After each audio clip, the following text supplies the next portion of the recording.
Fala aí, pessoal, como é que vocês estão? Iniciando mais um acompanhamento mensal, vamos falar sobre o Snag 11, o Fiagro da Suno.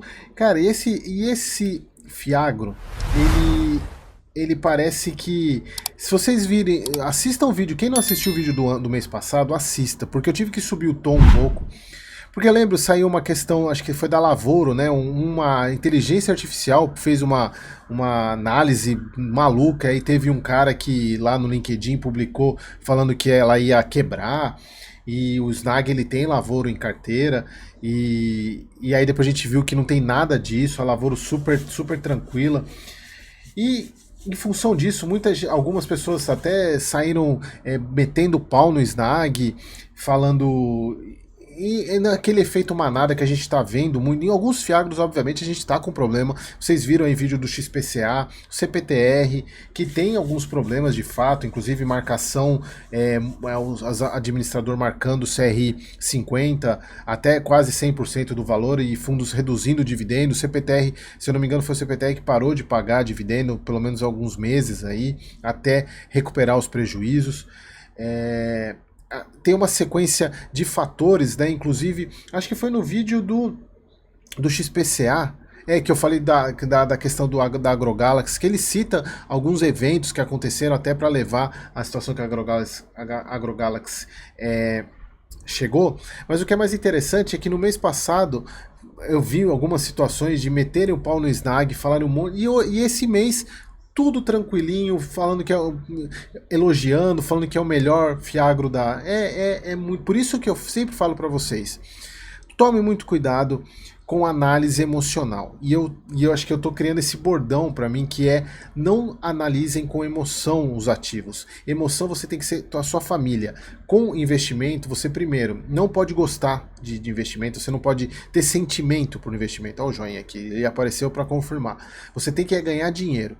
Mas sempre analise com a razão, porque normalmente quando você analisa com a emoção, você vai cometer besteira e vai ter que gravar, vai ter que falar de novo se retratando, né? Então, vamos lá, mais um mês acompanhando o Snag, e é um Fiagro que está super redondo, e eu vou insistir na questão na minha justificativa do porquê o Snag, ele é um dos Fiagros mais conservadores que a gente tem ao lado do CRA 11. E eu achava que o Rura era, né? Mas o Rura teve. E na verdade, o Rura, ele, por mais que ele tenha o problema lá com aqueles dois produtores, eles não tiveram o problema ainda, mas eles se anteciparam ao problema. Que mostra também que a gestora tá trabalhando muito bem.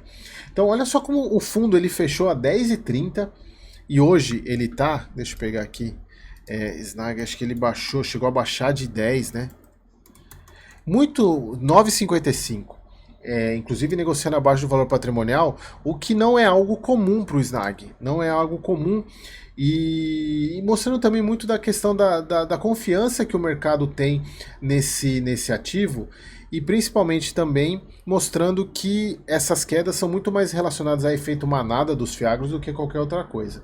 Então setembro foi marcado pela continuação da alocação da quarta emissão. O Snag captou 108 milhões, e alocou em dois ativos no montante de 40 milhões. Eles até falam que o fundo segue em velocidade de cruzeiro, distribuição de 10 centavos, geraram 11 centavos de resultado, e agora eles têm o guidance, colocaram o guidance de 9 a 11 centavos por mês. Eles falam que do mês de setembro foi um mês atípico para o agronegócio, falando das questões de crédito, recuperação judicial, que inclusive eles vão comentar nesse vídeo, e deixando claro que o Snag ele tem uma carteira resiliente, mantendo 100% de adimplência. Aqui falando sobre a questão do Fiagro, né, do Snag, que isso eu sempre falei desde os primeiros vídeos que eu trouxe para vocês, que ele é considerado meio que um híbrido, porque ele não tem só dívida, ele tem propriedade, embora seja 10% do PL, se eu não me engano, mas tem propriedade. Ele tem uma performance muito boa, né, em função... Aqui, pessoal, isso daqui para mim não faz o menor sentido, e aí eu falo sem problema nenhum, porque assim como outros relatórios que fazem comparações. Nesse caso aqui, ele coloca o Snag versus os pares. Quem são esses pares? Da onde que vem essa análise aqui? Para mim, você pode fazer o que você quiser aqui, né? O papel aceita qualquer coisa. Então, eu, sinceramente, eu não levo muito em conta isso, eu levo em conta os dados concretos. Vou passar sobre a parte de cenário, porque a gente já está em novembro praticamente e tem coisa de setembro. Quero falar sobre o fundo. Situação do agronegócio e como o Snag se posiciona. Falando sobre a questão dos acontecimentos no agro, degradação de segmento de insumos, alinhada com a menor demanda por parte de produtores rurais, tendo em vista a forte queda dos preços de commodities pós-pandemia. Isso a gente viu, inclusive esse foi o início, por exemplo, se vocês lembrarem lá do vídeo do XPCA, esse foi o início do problema com a AgroGalaxy. Foi a questão que eles vendem insumos para os produtores em novembro, mais ou menos, e só vão receber em março. E aí também juntando com queda no preço, os produtores seguraram venda e, obviamente, ficaram devendo para a empresa. Aliado com condição climática, lembra, a gente teve seca, teve agora esse ano já está atrasada a plantio, mas aí faz parte do agro isso, né? E eles falam aqui, ó, que o Snag vem, através desse comunicado, oferecer a maior transparência da situação atual, que conta com 100% de adimplência. O Snag, mesmo assim, o Snag ainda captou 108 milhões nesse período. E falando, gostaríamos de abordar a qualidade da carteira de crédito.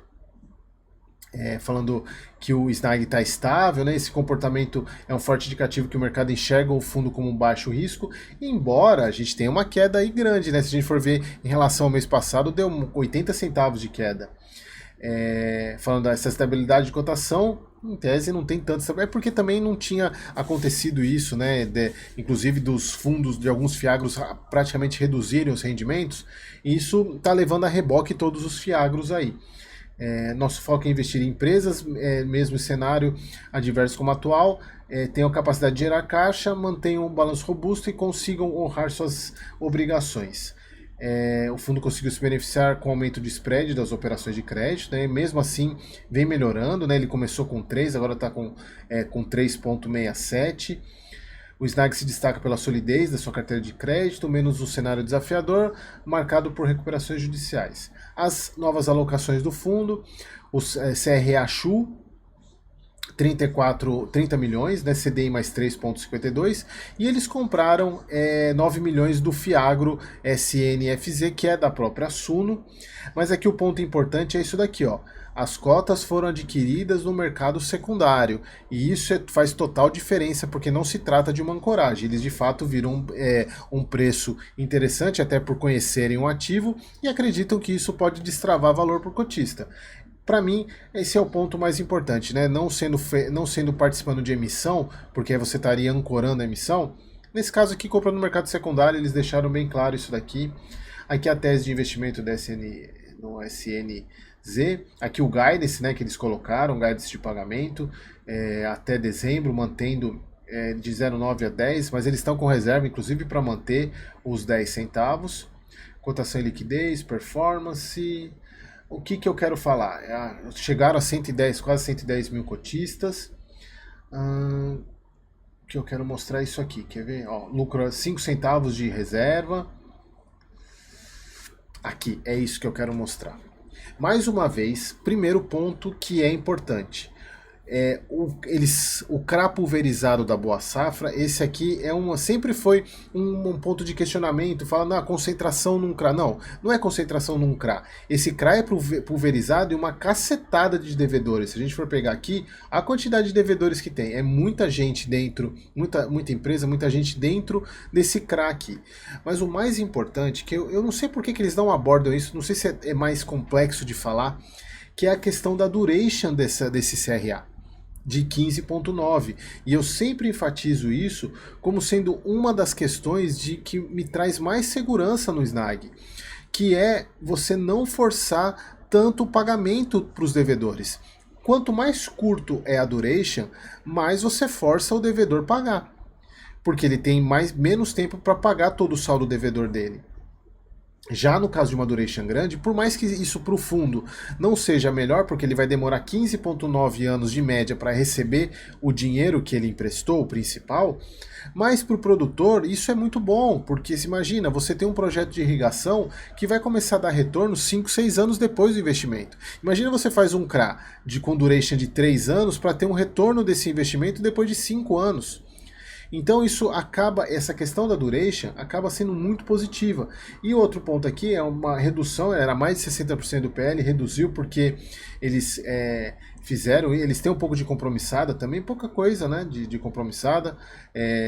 Eu acredito que eles devem zerar a compromissada com o recurso da emissão aí. Mas eu acho que isso aqui é muito importante. Eu não sei por que eles não abordam isso como sendo uma das características de segurança do fundo. E eu sempre falo isso para vocês, olharem os fiagros que vocês investem, vejam as durations, porque quanto mais curta a duration, mais você pressiona o produtor. E se você tem produtor, se você tem CPR, o produtor não está nem aí, pessoal. Parou, não teve, ele não paga, diferentemente de uma empresa. E aí, obviamente, você pega CRA de curta duration, mas que são de grandes empresas, não tem tanto problema quanto se fosse para produtor. Então, por isso que eu falo para vocês, sempre avaliem a questão da duration. Aqui os imóveis que o fundo tem, né, tá dando todos, dá quase 10% do PL mesmo, né, de arrendamento típico, um yield de IPCA mais 8,3%.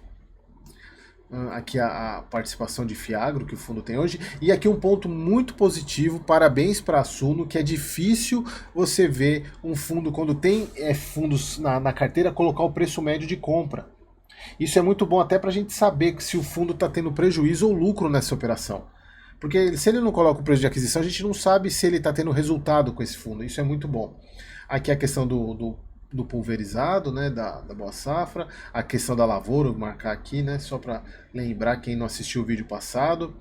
Aqui a parte de avaliação de risco, que é o Snag, ele contratou, isso é um dos pontos muito positivos. Nossa, tem um pernilongo aqui, pessoal. Ele contratou o AgroScore da Serasa, então ele tem uma terceirizada, uma empresa de crédito avaliando o risco, né? A gente tem sempre que olhar aqui, principalmente esses aqui, né? Que é a probabilidade maior de 15% de inadimplência, reduziu do mês anterior para esse, obviamente aumentou um pouquinho aqui, mas reduziu de um mês anterior, isso que a gente tem que olhar. Parte de risco de ESG, quanto essa parte de risco crítico, né, que é 1,4, então isso aqui está sempre mantendo nesse nível, então a gente tem sempre que observar isso. É importante que mostra que eles estão preocupados em mostrar a questão da avaliação de risco do fundo, trazendo uma empresa de fora.